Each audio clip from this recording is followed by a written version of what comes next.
White coats and blackmail, the dark history of the AMA. You trust your doctor. You trust your prescriptions. You trust that white coat, that stethoscope, that little framed diploma on the wall. But what if I told you the entire system was built on a lie?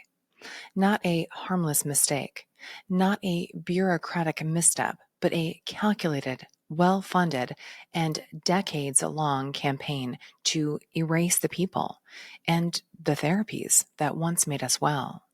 A campaign that buried women, crushed herbalists, smeared energy healers, blacklisted osteopaths, and silenced one man who may have cured cancer with frequency. That's not science fiction. That's American medical history.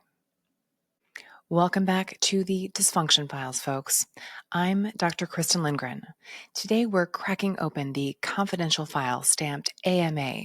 That's right, the American Medical Association, the gatekeepers of your health, the hammer behind the phrase standard of care, and maybe, just maybe, the reason you've never heard of half the things that could have actually helped you. The American Medical Association sets the gold standard in healthcare for all Americans. But who made them king? And what did they destroy to stay on the throne? Let's get into it.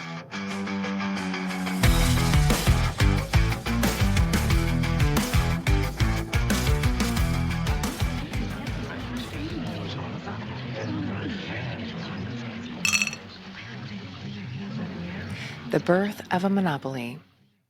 Philadelphia, 1847, the city of brotherly love, unless you were a woman, an herbalist, or someone who didn't think leeches were cutting-edge care. In a smoky back room filled with waistcoats, whiskers, and patriarchal ambition, a group of elite physicians gathered, not to heal, but to consolidate, or conspire. They called it the American Medical Association. The stated goal? To standardize medicine. The real goal? To control it. And like every empire worth its salt, the first thing they did was drop a hit list. Gone were the days when your town healer brewed elderberry syrup in the kitchen, or when the midwife who delivered your baby also knew which herbs soothed your postpartum pain. Before the AMA's rise, America's healing landscape was a vibrant mosaic. Midwives ran birthing centers and delivered generations of babies. Herbalists and homeopaths offered plant-based remedies long before Pfizer was even a gleam in capitalism's eye. Chiropractors adjusted more than your spine.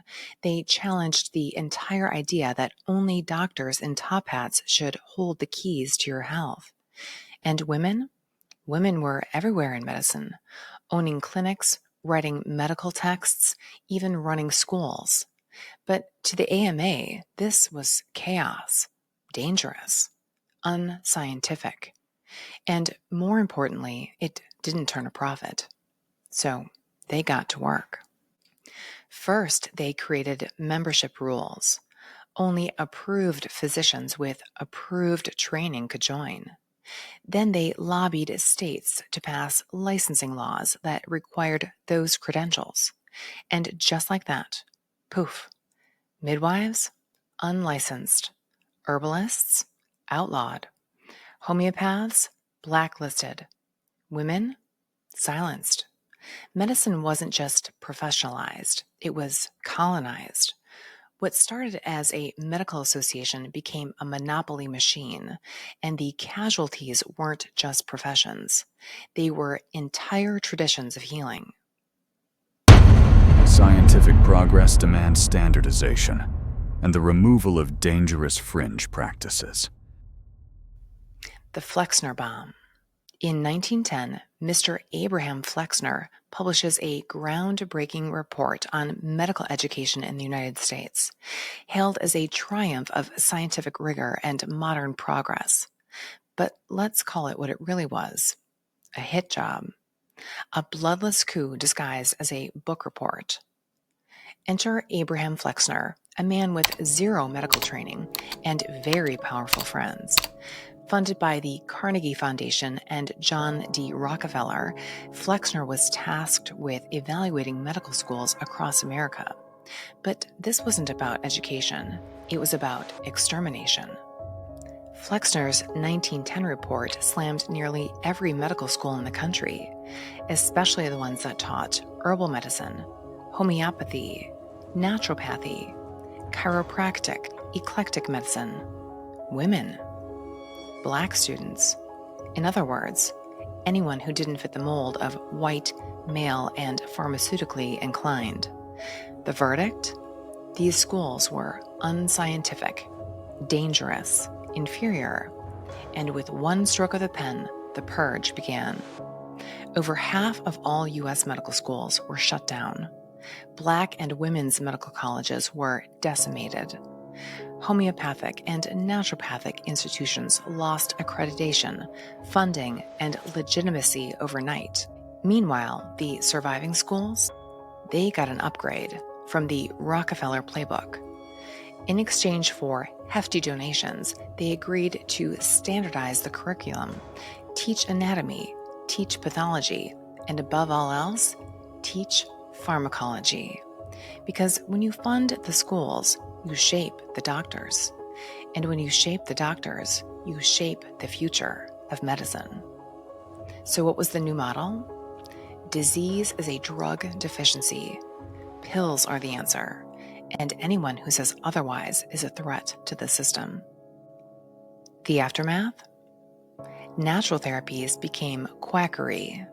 Herbalism was mocked into oblivion. Chiropractic was outlawed in multiple states.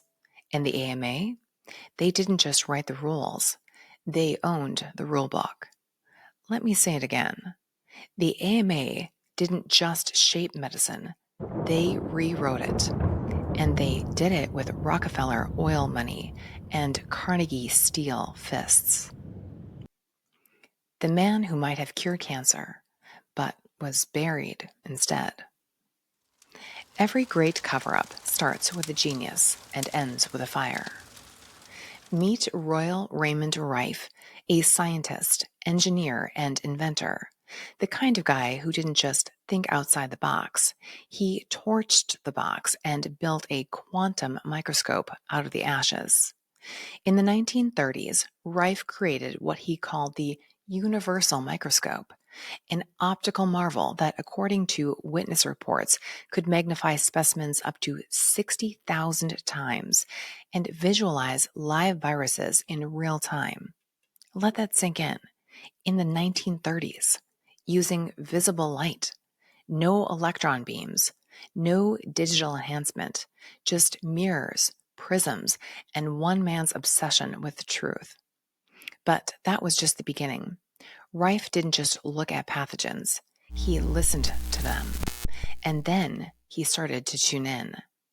Through painstaking research, he discovered that each microbe, each cancer cell, had a unique resonant frequency, a kind of biological radio signal. And like an opera singer shattering a wine glass, Rife figured out how to destroy these cells by hitting them with the exact frequency that made them fall apart.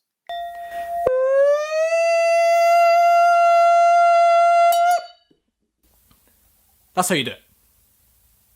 He called it the mortal oscillatory rate, a vibration that selectively obliterated pathogens and malignant cells without harming healthy tissue. Sound too good to be true? Here's the thing. It worked. In 1934, an independent cancer clinic conducted a trial with Rife's frequency device. 16 patients with advanced cancer were treated. 14 were declared cured within 4 months. The remaining 2 were cured shortly after. Let me repeat that. 100% recovery from terminal cancer in the 1930s. You'd think that would have made headlines, changed everything, saved millions. But instead, Rife's lab mysteriously burned to the ground. His notes Machines and microscope lenses were stolen or destroyed. His closest allies were threatened, bought off, or discredited. And Rife himself? He was dragged through legal hell, accused of practicing medicine without a license, financially ruined, and eventually driven into alcoholism and obscurity. Who orchestrated this takedown?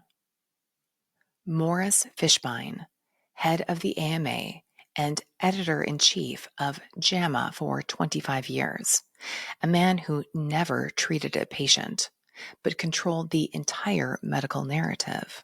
I'm looking at you, Tony Fauci. Fishbein allegedly tried to buy into Rife's tech, to patent it, profit from it, and take control, but Rife refused.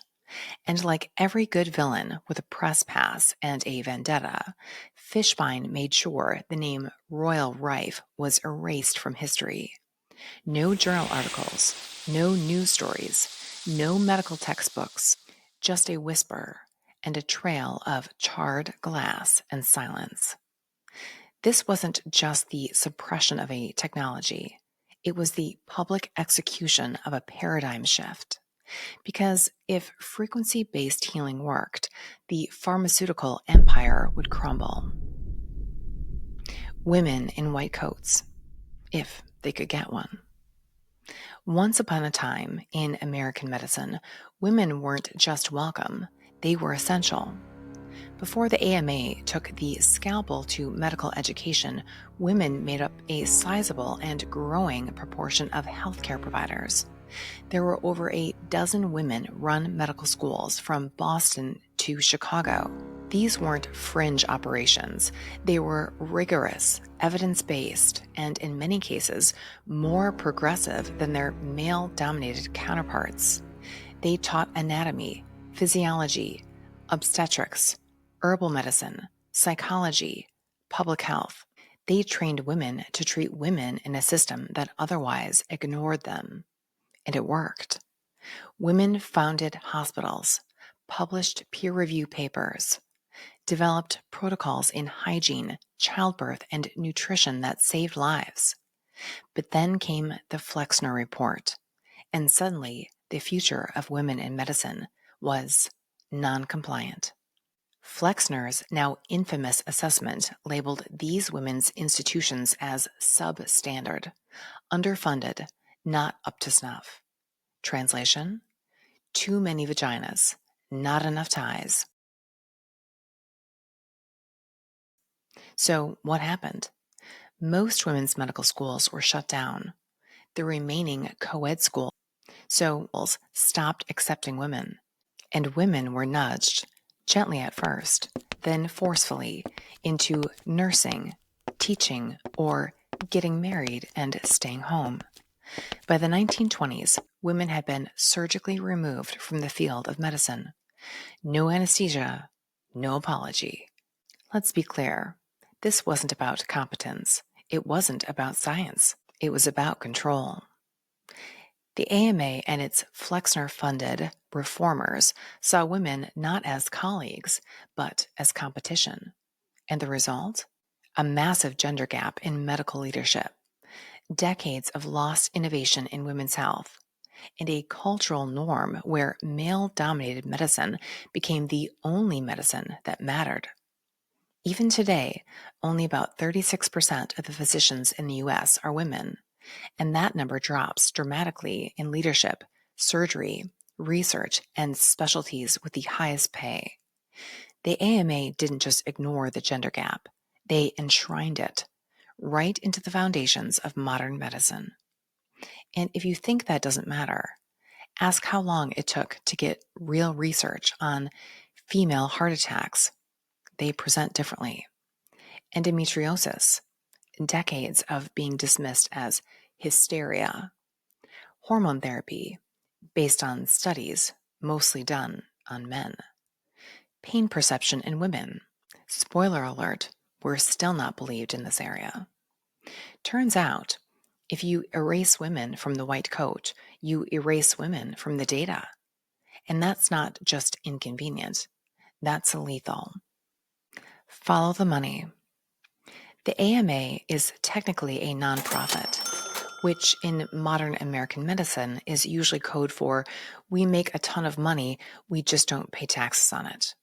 Let's break that down. The American Medical Association has positioned itself as the moral compass of modern medicine. They claim to set ethical standards, protect patients, and guide best practices.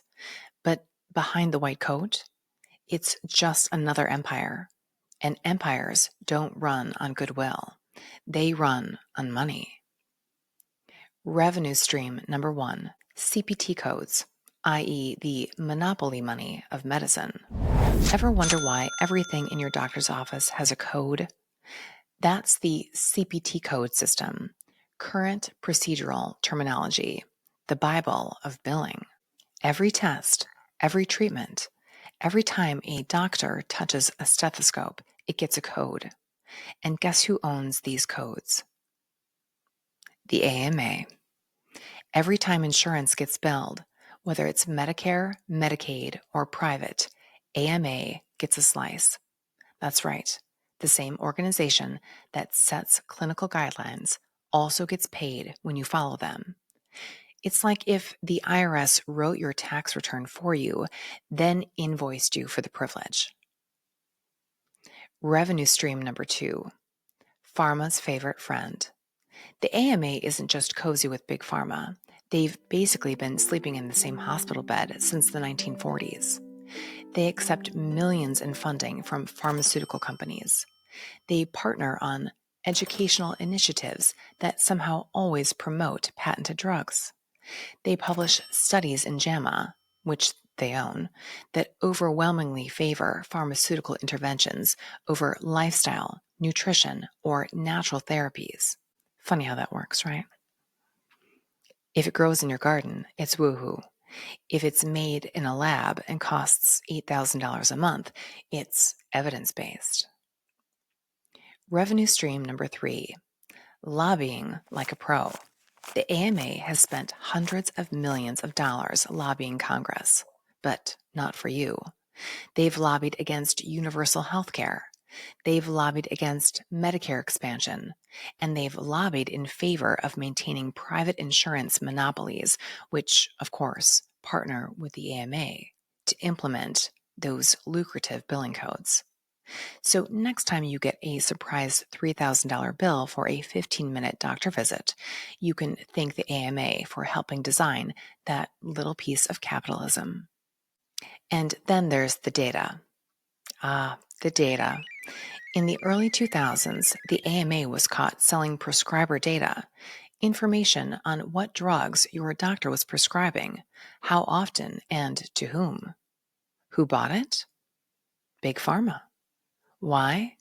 So they could target doctors with ads, reps, incentives, and pressure to push specific drugs. And when someone tried to stop them, they sued. AMA defended its right to sell prescriber data. They said it was important for medical progress, just standard medical ethics. So yes, the AMA is a nonprofit, just not the kind that benefits you. And their journals? Well, let's just say they aren't exactly peer-reviewed. They're profit-reviewed. Let's talk about the sacred texts of modern medicine, peer-reviewed journals. Those towering gatekeepers of truth and science that determine what's considered safe, effective, and evidence-based. But what if I told you they're not just reporting the science, they're selling it? The AMA owns JAMA, the Journal of the American Medical Association, one of the most influential medical journals in the world.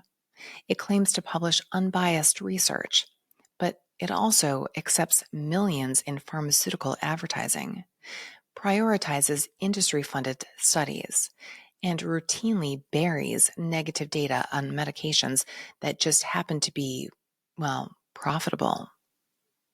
And it's not just JAMA, it's nearly all of them. The Lancet, the New England Journal of Medicine, even Nature. Top editors have gone on record saying that up to half of the studies they publish are ghostwritten or influenced by pharmaceutical companies. Dr. Marcia Angel, former editor of New England Journal of Medicine, said it best, quote, "It is simply no longer possible to believe much of the clinical research that is published, or to rely on the judgment of trusted physicians or authoritative medical guidelines." And here's the kicker. Drug companies don't have to prove that a drug is better, just that it's not worse. And once they've done that, they pay to patent it, pay for the trial, designed in-house, of course, pay for publication, pay for CME courses teaching doctors how to prescribe it, and then sit back while medical journals and physician networks parrot their talking points to the public. That's not research. That's marketing. So when you hear studies show, ask yourself, who paid for that study? When you read FDA approved, ask who funded the approval. When your doctor says, this is the gold standard, ask who printed the gold. They don't treat patients. They don't deliver care. They don't even represent most doctors anymore. AMA membership is below 15% of US physicians, and yet they still pull the strings.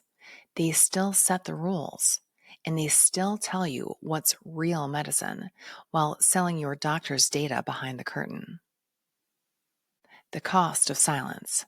The American Medical Association was never just about health. It was about power. They've claimed for over a century to be the defenders of scientific integrity.